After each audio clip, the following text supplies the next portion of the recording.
नमस्कार, मी रोहिणी मधलिक रेसिपी चॅनलमध्ये तुम्हा सर्वांचं अगदी मनापासून स्वागत करते. आज आपण भोपळ्याच्या घाऱ्या याची रेसिपी पाहणार आहोत. अगदी पारंपरिक पद्धतीने आपण या घाऱ्या करणार आहोत आणि अतिशय चविष्ट अशा या घाऱ्या आहेत.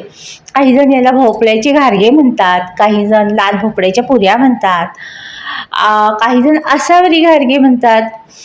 आम्ही मात्र याला घाऱ्या म्हणतो आणि आपण अगदी पारंपरिक पद्धतीनं करणार आहोत, जशी आमची आजी आई करायची तसंच. आणि ह्या घाऱ्या आहेत तुम्ही प्रवासात सुद्धा घेऊन जाऊ शकता. 8 दिवस ह्या छान टिकतात.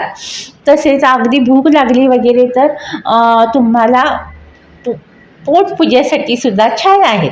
त्यामुळे अधूनमधून करायला काहीच हरकत नाही आहे. त्यामुळे आता तुमचा वेळ न घालवता आपण पटकन घाऱ्या करायला सुरुवात करूया. चला. भोपळ्याचे घारगे करताना असा लाल भोपळा आणावा आणि तो कट करून आपण त्यातील बिया आणि वरचं कवर आहे ते काढून टाकणार आहोत. तुम्ही सुट्टा भोपळाही मार्केटमधून आणू शकता. आता आपण बिया काढून टाकलेल्या आहेत. आणखीन थोडं स्वच्छ करूया आणि वरचं कव्हरही कट करूया आणि छान खिसणीने आपण खिसून घेऊया. मी दाखवलेला भोपळा होता त्याचा 4 बाउल खीस झाला होता खिसून, पण मी आत्ता रेसिपी दाखवताना 2 बाउल खीस घेतला आहे. तुमचा जेवढा भोपळ्याचा खीस असेल त्याच्याबरोबर अर्धा तुम्ही गूळ घ्या. अगदी परफेक्ट गोड होतात. कढईमध्ये 2 टेबलस्पून साजूक तूप टाकले आहे आणि यामध्ये आपण लाल भोपळ्याचा खीस 2 बाउल आहे तो घालत आहोत आणि अगदी छान आपण 2-3 मिनटं त्याला वाफवून घेणार आहोत. 4 मिनटे झाली आहेत. आपण भोपळा वाफवून घेतला आहे. आता आपण गूळ घालूया.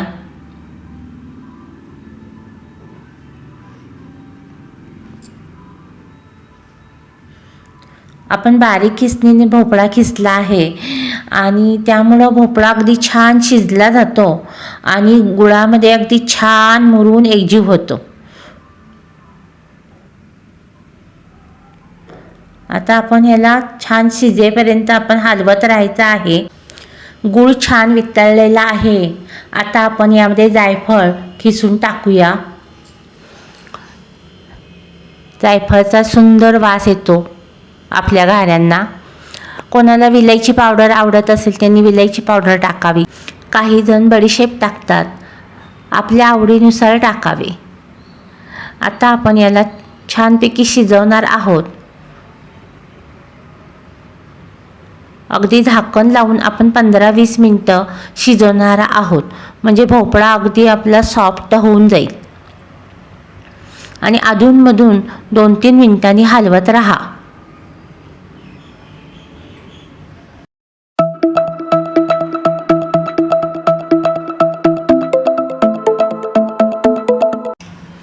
आत्तापर्यंत आपण बारीक खटक्यावरच हे शिजवलेलं आहे.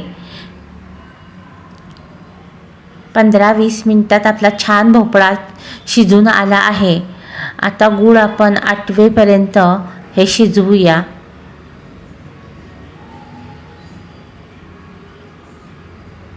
खूपही गूळ आटवू नका. थोडंसं पाणी हवं त्यामध्ये. खूपही लिक्विड नको आणि खूपही घट्ट नको. मी दाखवते याप्रमाणे शिजवा.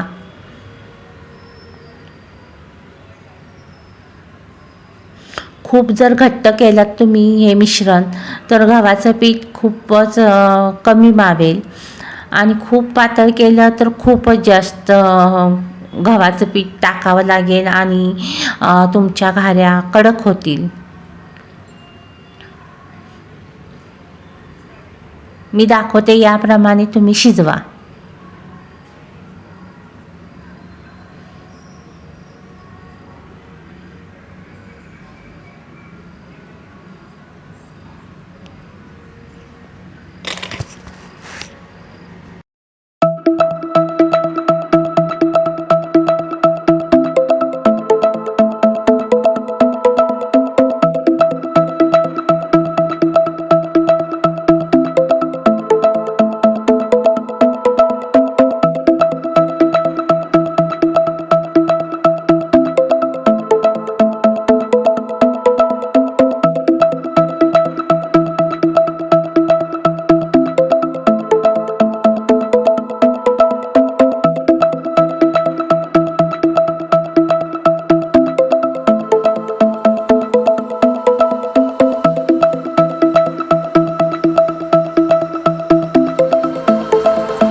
असे मिश्रण झाल्यावर आपण गॅस बंद करणार आहोत.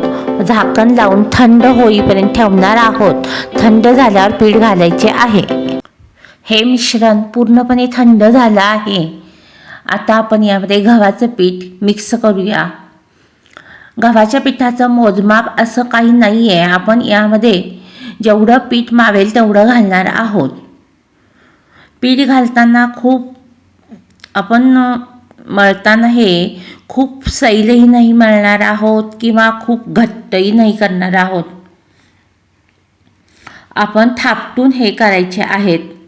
घाऱ्या इतपत आपल्याला पीठ घालायचं आहे.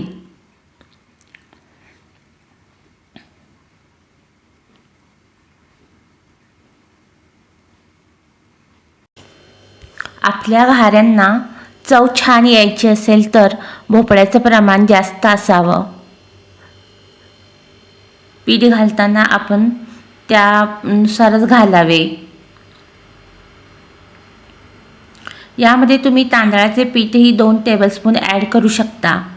माझ्याकडं अवेलेबल नव्हतं म्हणून मी घातलेलं नाही आहे.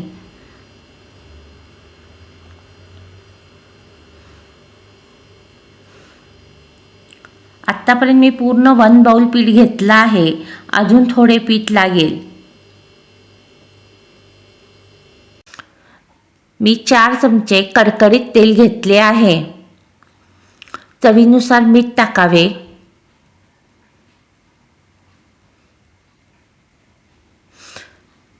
आणि आता आपण पीठ ॲड करूया. प्रथम आपण पूर्ण 1 बाउल घेतलं होतं आणि आता 1/4 बाउल पीठ लागलं आहे.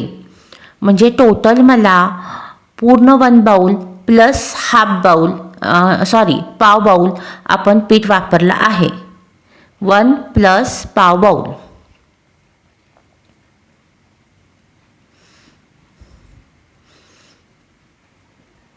आता आपण छान मळूया. आता आपण हे पीठ परातीमध्ये घेऊया आणि छान मळूया.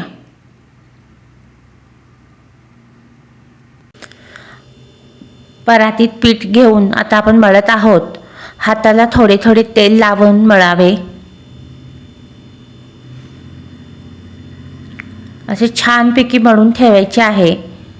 मिनिमम आपण 1 तास हे पीठ भिजवून ठेवणार आहोत. मी 2 तास भिजवून ठेवलं होतं आणि मग घाऱ्या बनवायला सुरुवात केली होती. काही कारणास्तव तुम्हाला घाऱ्या करायला नाही जमलं तर तुम्ही हे मळलेलं पीठ फ्रीजमध्ये ठेवून दुसऱ्या दिवशीही करू शकता. जितके छान भिजेल तितक्या छान घाऱ्या होतील तुमच्या.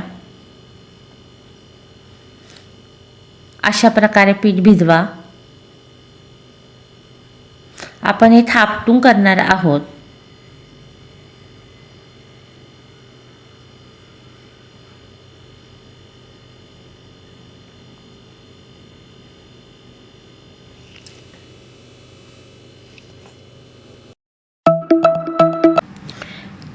आता घाऱ्या थापडताना तुम्ही पळपोट्यावरही थापटू शकता किंवा प्लॅस्टिक पेपर घालूनही तुम्ही घाऱ्या थापटू शकता. मी एम्प्टी ऑइल बॅग घेतली आहे आणि यावर मी आता घाऱ्या थापटून करणार आहे.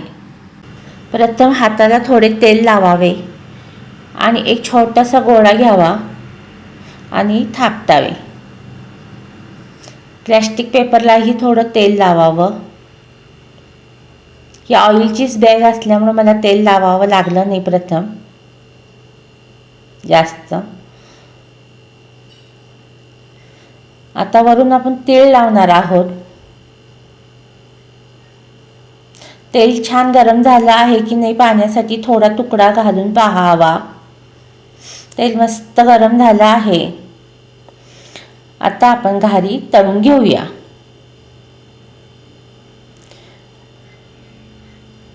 जास्त डार्क ब्राऊन करू नका, नाही तर कडवट घारी लागेल. मंद आचेवर असं आपण सर्व तळून घेणार आहोत.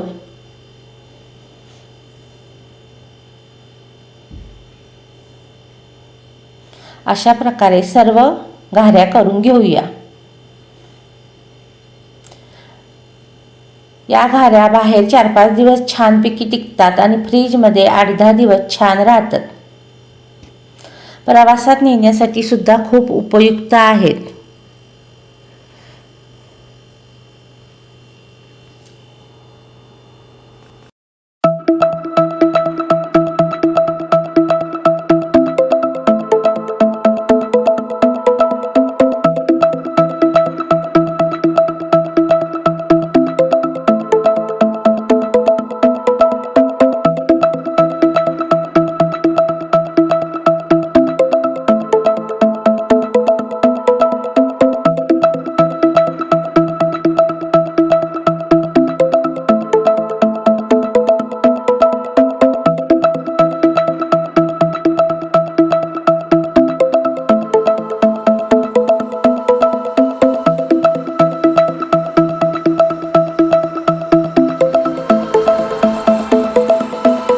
घाऱ्या थापडताना आपण जाडसरच थापटत आहोत, एकदम पातळ थापटू नका.